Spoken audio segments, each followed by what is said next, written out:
How to fix Snapchat notifications not working. Hi guys, welcome to our channel. Let's begin. In this video, I will guide you on how you can fix Snapchat notifications not working. For this, you want to open up the Snapchat app on your device, sign into your account by entering your credentials. Now, you want to tap on the profile icon at the top left corner of your screen. Now tap on the gear icon to open up your settings. Scroll down and find the option of notifications.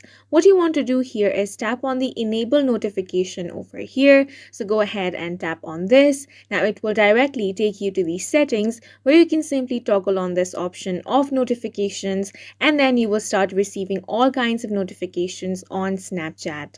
Now, if you are not able to enable notification by following this process, there is another way as well. For this, you want to open settings on your device, scroll down and tap on apps. A list of all the applications installed on your device will be shown in this way. Simply locate Snapchat and tap on this. Now tap on the notifications option. As you can see, it is blocked at the moment. Go ahead and toggle this option on, and once you do that, you will be receiving all kinds of notifications on Snapchat. And that's it for this video. If you found it helpful, please make sure to hit the like button and subscribe for more videos like this.